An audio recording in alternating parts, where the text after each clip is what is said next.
जय हिंद। स्वागत है आप सभी का अनस्टॉपेबल जीएस क्लासेस में। आज हम लोग समझेंगे कि मोल क्या होता है, परमाणु भार क्या होता है और अणुभार क्या होता है। इसके जो पहले वाली वीडियो है उसमें मैं आप लोगों को रासायनिक संयोग का नियम बताया हूँ, उसी को आगे बढ़ाते हुए रासायनिक संयोग के नियम में हम लोग समझेंगे मोल क्या है और एवोगैड्रो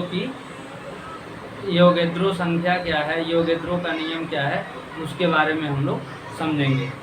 तो मेरे पास फैन चल रहा है तो उसकी आवाज़ हो सकता है कि मतलब वीडियो में आए आप लोगों को, तो उस पर आप लोग ध्यान मत दीजिएगा। और मैं जो समझाने का प्रयास करूँगा उसे आप लोग अच्छे से समझिएगा। बाकी जो बोर्ड पे लिखा हुआ है इसके बारे में तो मैं आप लोगों को बताऊँगा ही। तो अब समझते हैं कि मोल क्या है। सबसे पहले हम लोग ये समझते हैं कि मोल क्या है। मोल किसी पदार्थ को मापने की जो इकाई है उसे मोल कहा जाता है। जैसे अगर हमको लंबाई मापना होता है तो हम लोग उसको किस में मापते हैं? मीटर में। किसी चीज़ का वज़न नापना होता है तो उसको हम लोग किस में मापते हैं? किलोग्राम में। उसी प्रकार से अगर किसी पदार्थ की मात्रा के बारे में हमें मापन करना होगा कि किसी पदार्थ का कितनी मात्रा है, तो उसके लिए हम लोग क्या यूज करेंगे? मोल। तो जो पदार्थ का मात्रक होता है वो होता है मोल। अब समझते हैं कि एक मोल किसे कहा जाता है। तो एक मोल किसी भी पदार्थ का एक मोल वह मात्रा है जिसमें उस पदार्थ के ही कण उपस्थित होते हैं। उस पदार्थ के उतने ही कण, यहाँ पे लिखें, उस पदार्थ के उतने, यहाँ पे लिख दे रहे हैं ऊपर, उस पदार्थ के उतने ही कण उपस्थित होते हैं जितना कि कार्बन 12, यहाँ C12 लिखा हुआ है, C मतलब कार्बन होता है, कार्बन 12 के समस्थानिक के बारे में भी मैं बताऊंगा। कार्बन 12 के समस्थानिक के 12 ग्राम में परमाणुओं की संख्या होती है। मतलब यदि कोई पदार्थ है तो उसके अगर कोई एक मोल पदार्थ है तो उसमें पदार्थ के उतने ही परमाणु उपस्थित होंगे, परमाणुओं की संख्या उतनी ही होगी जितना कि कार्बन 12 के समस्थानिक के 12 ग्राम में परमाणुओं की संख्या होगी। तो समस्थानिक जो होते हैं वो आवर्तसारी में समस्थानिक ऐसे तत्वों को कहा गया है जिनका स्थान एक है लेकिन उसका परमाणु भार क्या है? अलग अलग है। तो समस्थानिक के बारे में अच्छे से मैं बताऊंगा आप लोगों को। अभी बस इतना ही समझिए कि समस्थानिक ऐसे तत्व हैं जिनको परमाणु आवर्तसारी में एक ही स्थान पे दो या तीन तत्वों को रख दिया गया, उन्हें समस्थानिक तत्व कहा गया है। अब बात आ रही है कि जो एक मोल है वो कितने के बराबर होगा। तो एवोगैड्रो नाम के एक वैज्ञानिक थे, उन्होंने जब अपने खोज में देखा तो उन्होंने बताया कि यदि किसी भी पदार्थ का सामान्य ताप और दाब पे किसी भी पदार्थ की अगर हम एक मोल मात्रा ले रहे हैं तो उसमें जो परमाणुओं की संख्या हो रही है वो क्या हो रही है? 6.02214 गुणे 10 की घाते 23 परमाणु के बराबर। उन्होंने बहुत सा प्रयोग किया और देखा कि किसी भी पदार्थ का समान ताप दाब पे जब वो एक मोल मात्रा ले रहे थे तो उसमें जो परमाणुओं की संख्या उनको मिल रही थी वो कितना मिल रही थी? 6.02214 गुणे 10 के घाते 23, 6.02214 इंटू 10⁻23। तो उन्होंने यही कहा कि जब भी कोई पदार्थ एक मोल होगा तो उसमें जो परमाणुओं की संख्या होगी या फिर कणों की संख्या होगी वो होगी एवोगैड्रो संख्या के बराबर। और इस एवोगैड्रो संख्या का जो मान है वो क्या है? 6.02214 गुणे 10 के घाते 23 परमाणुओं के बराबर है। तो इससे उन्होंने अनुमान ये लगाया कि जब भी कोई भी यौगिक बनेगा, 2 तत्व या 3 तत्व मिलकर किसी यौगिक का निर्माण करेंगे, तो उसमें जो परमाणुओं की संख्या होगी वो कितना होगा। जैसे मान लीजिए कि अगर हम हाइड्रोजन ले रहे हैं, तो हाइड्रोजन का जब 1 मोल लेंगे हम, 1 मोल MOL 1 मोल हाइड्रोजन लेंगे, तो इसमें परमाणुओं की संख्या कितनी होगी, 6.02214 × 10⁻23 परमाणु होंगे। अगर हम हाइड्रोजन गैस लेंगे तो वहाँ पे क्या लेंगे, हम H2 लेंगे। अब यहाँ पे क्या होगा, इसी में 2 से गुणा कर देंगे तो हमको पता चल जाएगा कि यहाँ पे कितना परमाणु हाइड्रोजन के होंगे हाइड्रोजन गैस में। इसी को पता करने के लिए उन्होंने एवोगैड्रो का नियम दिया।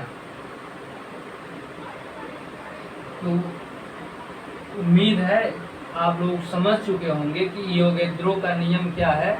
एवोगैड्रो का नियम कुछ नहीं है, बस वो 1 मोल को परिभाषित करता है कि 1 मोल में कितने परमाणु उपस्थित होंगे। एवोगैड्रो के नियम से इसको हम लोग ज्ञात कर सकते हैं।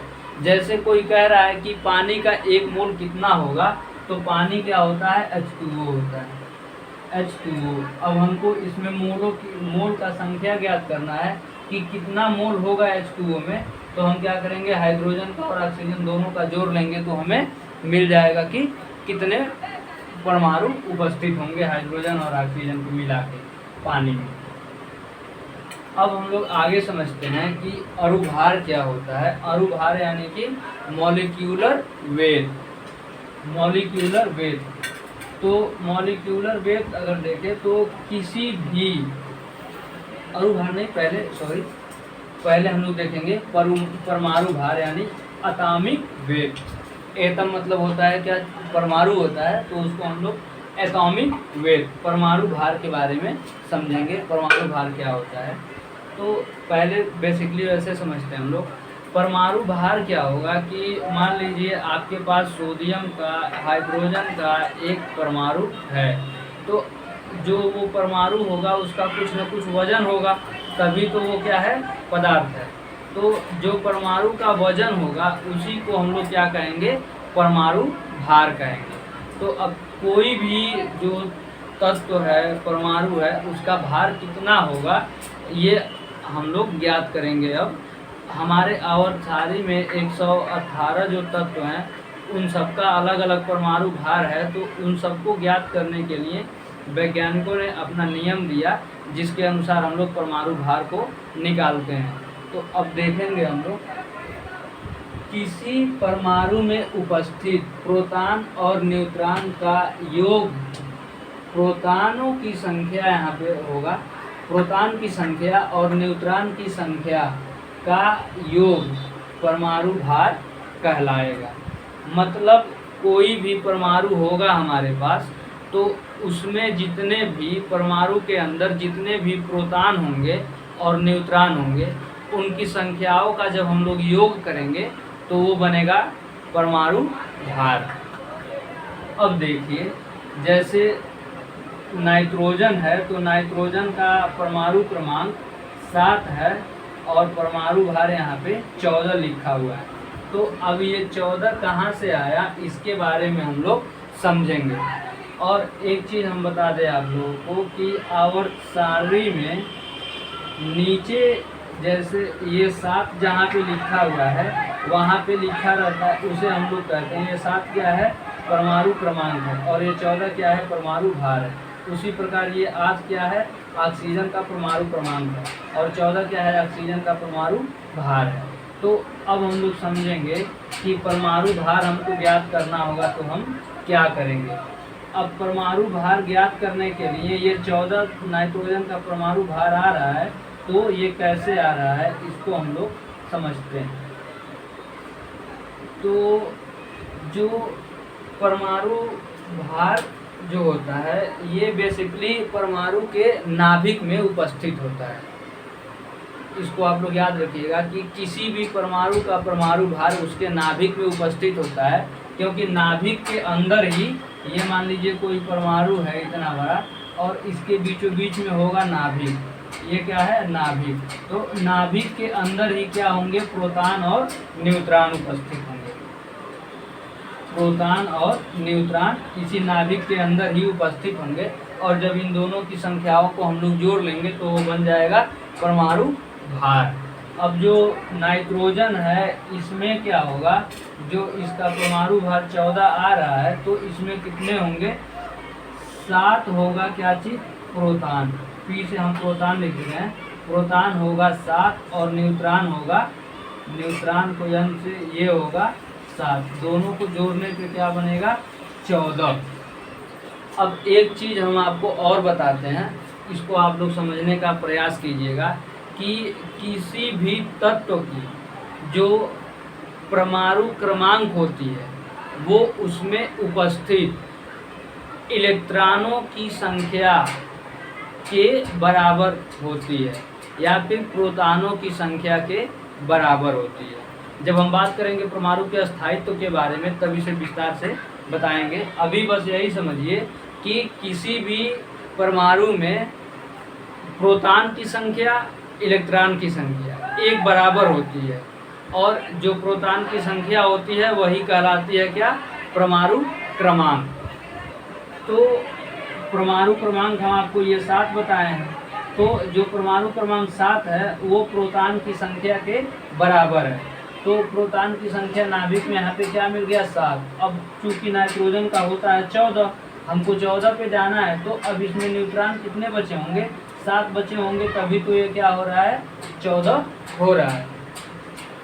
तो जो परमाणु भार होगा वो किसी भी तत्व के या किसी भी परमाणु के में उपस्थित प्रोटॉन और न्यूट्रॉन की संख्या के योगफल के बराबर ही होगा। और जो परमाणु भार होता है उसे हम लोग किससे डिनोट करते हैं? ए से। ए से हम लोग डिनोट करते हैं, और ये बराबर होता है नंबर ऑफ प्रोटॉन, प्रोटॉन की संख्या। मार्कर नहीं चल रहा है, मैं दूसरा मार्कर ले रहा हूं।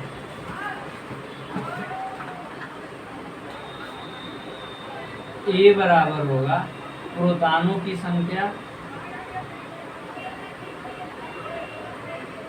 प्रोटॉनों की संख्या प्लस न्यूट्रॉनों की संख्या।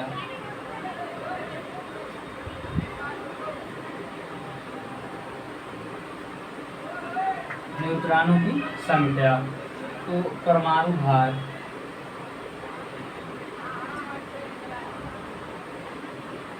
भार को ए से लिखते हैं, और यहाँ जो प्रोटॉन है उसको पी से लिखते हैं, और न्यूट्रॉन को एन से लिखा जाता है। तो ए बराबर क्या मिल गया हमको? सूत्र P प्लस n। और एक चीज़ हम आपको और बताए हैं कि प्रोटॉन की संख्या इलेक्ट्रॉन की संख्या के बराबर होती है। तो प्रोटॉन को P से लिखते हैं यहाँ पे समझिएगा, और इलेक्ट्रॉन को E से लिखते हैं। तो P बराबर E, P बराबर E, और यही बराबर क्या होगा? परमाणु क्रमांक। परमाणु क्रमांक। तो प्रोटॉन की संख्या बराबर होगी इलेक्ट्रॉन की संख्या के, और प्रोटॉन की संख्या बराबर होगी इलेक्ट्रॉन की संख्या के, और ये दोनों अलग अलग बराबर होंगे परमाणु क्रमांक के। तो अब हमें निकालना होगा किसी भी परमाणु का परमाणु भार क्या है। तो हम लोग क्या कर सकते हैं? निकाल सकते हैं परमाणु क्रमांक, बस ज्ञात रहेगा। तो जैसे ऑक्सीजन का अगर हम लोग परमाणु भार ज्ञात करेंगे तो ये क्या है? परमाणु क्रमांक है। इतना क्या होगा? इसमें प्रोटॉन होगा, प्रोटॉनों की संख्या कितनी निकल गई? 8 निकल गई। अब इतना ही क्या होगा? इसमें इलेक्ट्रॉन होगा, इलेक्ट्रॉनों की संख्या 8 निकल गई। और परमाणु का जो भार होता है, ऑक्सीजन का जो भार होता है वो क्या होता है? 16 होता है। तो हम लोगों को क्या करेंगे? ए बराबर P प्लस n कर लेंगे। ए का मान हमको दे रखा, ए का मान हमको तो पता ही रहेगा 16, और P बराबर हमारा क्या है? 8 है, और n का मान हम लोग न्यूट्रॉनों की संख्या का कर लेंगे, निकाल लेंगे। अब न्यूट्रॉन की संख्या निकालेंगे तो 16 में से 8 को हम बता देंगे। 16 माइनस 8 बराबर n। तो n का वैल्यू कितना मिल जाएगा? 8 मिल जाएगा। हाँ, 8 मिल जाएगा। तो न्यूट्रॉन की संख्या कितनी निकल गई, 8 निकल गई, प्रोटॉन की संख्या 8 निकल गई। दोनों को जोड़ देंगे तो हमको क्या मिल जाएगा, P + n अगर हम करेंगे तो यहाँ पे A = P + n जब हम करेंगे तो हमको क्या मिलेगा, यहाँ से A बराबर मिल जाएगा 8 और +8, ये क्या हो गया 16। यही क्या हो गया, ऑक्सीजन का परमाणु क्रमांक हो गया। तो आप लोग समझ गए होंगे कि परमाणु क्रमांक क्या होता है और इसको कैसे निकाला जाएगा। अब अगला हम लोग समझते हैं कि अणुभार क्या होता है। तो अणुभार क्या होता है, इसको समझते हैं कि अणुभार के बारे में पहले इसको हम लोग समझते हैं कि व्यवहारिक रूप में अणुभार क्या होगा। जैसे कोई कह रहा है कि आपके पास, हमारे पास 1 लीटर पानी है। अब 1 लीटर पानी है तो उसमें 1 लीटर पानी क्या है, रसायन की भाषा में तो वो H2O है। अब H2O जो होगा, H2O में कितना उसका भार होगा, H2O का 1 मोल के H2O का भार कितना होगा, उसको हम लोग जब पता करेंगे तो वो कहलाएगा क्या चीज़, अणुभार। अब देखते हैं 1 मोल जो H2O होगा वो कितना होगा। तो H2O 1 मोल है, 1 मोल ये पानी है अगर, तो ये कितना इसका भार है इसको हम लोग समझेंगे। तो 2 हाइड्रोजन है, हाइड्रोजन का भार 1 होता है, 2 है तो 2 से गुणा कर देंगे, 1 × 2, 1 × 2, ये क्या निकल गया, हाइड्रोजन का भार 2 निकल गया। अब पानी, ऑक्सीजन की संख्या 1 है तो इसकी संख्या, ऑक्सीजन की संख्या 1 है और ऑक्सीजन का परमाणु भार क्या है, 16 है। ऑक्सीजन का परमाणु भार 16 है, तो हाइड्रोजन का 2 हो गया और ऑक्सीजन का 16 हो गया, दोनों को जोड़ दिए तो क्या हो गया, 18 हो गया। यही क्या हो गया, पानी के 1 मोल का भार, अणुभार हो गया। पानी क्या है, अणु है, हाइड्रोजन और ऑक्सीजन का, तो ये क्या हो गया, 1 अणु का भार, पानी के 1 अणु का भार जो हो गया वो 18 मोल 18 हो गया, यानी कि पानी के 1 मोल का भार 18 ग्राम। इसी प्रकार से जब हम लोग देखेंगे HCl के 1 मोल का भार कितना होगा, तो हाइड्रोजन का क्या होता है, 1 होता है परमाणु भार, और क्लोरीन का परमाणु भार होता है 35। तो 1 और 35 दोनों को जब जोड़ेंगे तो वो क्या निकलेगा, 36। गलती से क्या हो जाएगा, 36। तो HCl यानी हाइड्रोक्लोरिक अम्ल के 1 मोल का जो भार होगा वो कितना हो जाएगा, 36। तो इस प्रकार से आप लोग समझ चुके होंगे कि अणुभार कैसे ज्ञात करेंगे, परमाणु भार कैसे ज्ञात करेंगे, और मोल क्या होता है, और एवोगैड्रो ने यहाँ पे क्या बताया था, इन सब चीज़ों के बारे में हम आप लोगों को बताए हैं। अब अगला जो आने वाला क्लास होगा उसमें हम लोग इसी टॉपिक को आगे, और जो इसके आगे का है उसको हम लोग समझेंगे। और वीडियो आप लोगों को अच्छा लगे तो चैनल को लाइक कीजिए, शेयर कीजिए और सब्सक्राइब कीजिए। अब मिलेंगे अगले वीडियो में। जय हिंद।